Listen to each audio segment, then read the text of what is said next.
Jackson Area Career Center engineering instructor John Riedeman and student and member of the Jacktown Vectors Robotics team at the Career Center, Charlotte Riedeman. Welcome to the show. Thank you. Father-daughter STEAM team. That's right. That is right. True. So you guys are fresh back from where? Houston, Texas. So, Okay. we got back Sunday evening from Houston, Texas for Robotics Worlds. How did it go?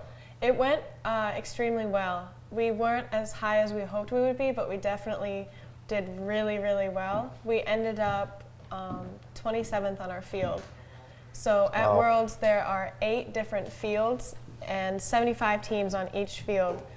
So it's an insane amount of people. It's super chaotic, but it is so much fun to be there, and it was just awesome overall. Where is this held at, John? It looks like a giant convention center. The George Brown Convention Center right downtown Houston, right in the middle of the city. So Cool. yeah, they had, like Charlotte said, 8 fields lined up in a row. It's basically what we call organized chaos. Mm-hmm.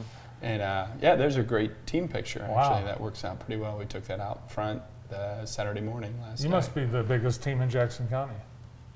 We might actually, Yeah, we might be, yeah. I think we might be, yeah. Talk Yeah. about what the competition at Worlds. Talk a little bit about the team and then specifically what your role was down there. Right, so we have different groups that work on different things at every competition, and as well as like not at competitions, just in general. So we have like our pit crew, which is basically the team that works. They stay in the pit is what we call it, and they work on the robot. They fix anything that needs fixing. They talk to a lot of judges and a lot of other teams doing pit scouting.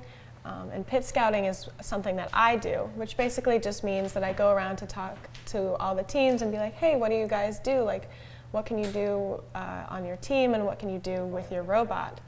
And then as well, I do a lot of data analysis.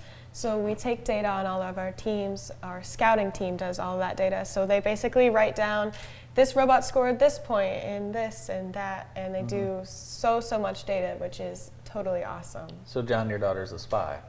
Yes, absolutely, and she's very good at it too. She not only her, but she has a whole crew of people that Very spy nice. for us. Very so. cool. You've been involved so long. Just talk about how Yeah. proud you are in general of kind of the program and just the successes you've had over the last handful of years. Yeah, it has been a while. It's like 13, 14 years, something like that. I started in 2010, and one of the students yesterday, for instance, we have a trophy case inside her room and one outside of the room, and I'm like, hey, Izzy, you got to put this trophy away. And she's like, well, this one's too full. We got to move it to the outside one, and had to get into it and do that. And I remember when I first started, we only had a couple little trophies, but over the years, the kids have just built and built and built. And I like to use this saying, they stand on shoulders of giants, because the former students just, everybody increases a little bit more.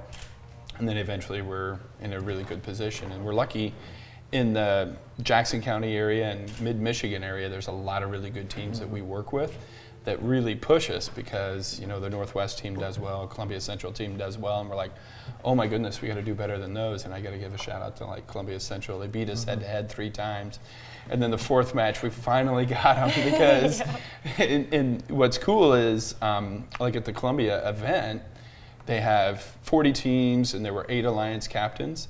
2 of the captains that were out on the field picking are students in my classroom.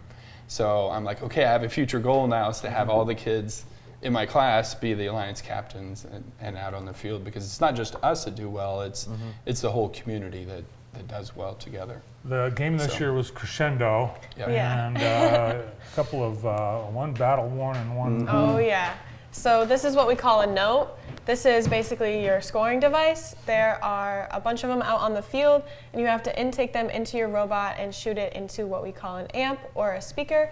The speaker is like, what is it, like 6-7 feet off the ground? Yeah, the bottom of it's 6 feet. Yeah. So you shoot that all the way up in there, and then the amp is vertical, and you have to drop it in kind of like this, and then it goes down. So this is what a brand new one looks like, super nice, super clean. And this is one after a year of using it. So it's pretty beat up, and you can see it's broken. We have a lot that look like this. We don't have very many that look like this. Yeah, we do a lot of testing and iteration and changes. So there's the amp where she was talking about with it being vertical, where you drop them in, and then we go pick up the next one, and then the intake we really do what we call touch it, own it. So as soon as you touch that, the bot just sucks it right in, and it's got a nice. We're used to it in our field, whereas it has a nice little sound where it just whoosh, and it comes right in, and then when we shoot it, it hits the back of a polycarb piece. So like I can be out in the hallway and I know they're practicing and I know it's going well because you hear it hit the back of that speaker and doing well there. So I think, was this at Columbia maybe? No, this is Worlds here, Oh, because you this can is see Worlds. PJ has his RoboProm Oh yeah, a sash on. yeah. How was the concession stand? Ooh, expensive. Was it? It was really good. Although I have to say, the last day we were there, I had the best pretzel I've ever had. So you're a senior. What do you plan to do next year? So I'm planning on attending Kettering. Ooh. Of course. Yes. Very good. Proud father, I'm sure. Yeah, absolutely. I'm gonna be a broke father too, but that's okay. It'll be worth it in the end. So. Yes. And But we yeah. have one student that actually has to humanly throw one of these at the end of the competition. Who does that on your team? So we have, we call him the human player. So his name is Parker. He does a lot of that. So he stands at the amp, which is the thing we just saw, and he throws those onto what they call the microphone, which is basically just metal tubes that are vertical. And he does really well at that, but not only does he throw the notes, but he presses the button when it's time to what we call amplify, which makes your points in the speaker go from 2 points to 5 points, as well as he runs back and forth and does some strategy with the other teams that are on our alliance. Why don't you Try to do what? a ring toss on him, Brandon? I will. Yeah. Do you mind if I try? Go for it. Okay. Oh, see, that's what happens. He panicked. That He was him. panicked, So- yep. so- Yeah. Exactly. I tried to lean. Here, try Yeah. me. Go ahead, try me. Okay. Human player, Brandon. Very Yeah. good. Congratulations Make the on team. Jacktown Vector's success and the Yeah. growth of the program. Yeah. Thank you. And to you as well. And best Yeah. wishes. Yeah, Thank thank you. you. both. Thanks. Future. And I have to give a huge, you have to do the NASCAR shout out to all the sponsors. Like we have huge amount of community support too that helps the Career Center and different businesses all around town. It's just amazing the support we get, because when we need help, we call them up and they're like, yeah, we'll cut those parts, we'll make those parts, we'll do whatever, or you need money for this or money for that. It's really impressive how much help there is in Jackson. Awesome. Well, thanks again for being with us. From the Jacktown Vectors, John and Charlotte Riedeman. More of the show after this quick break.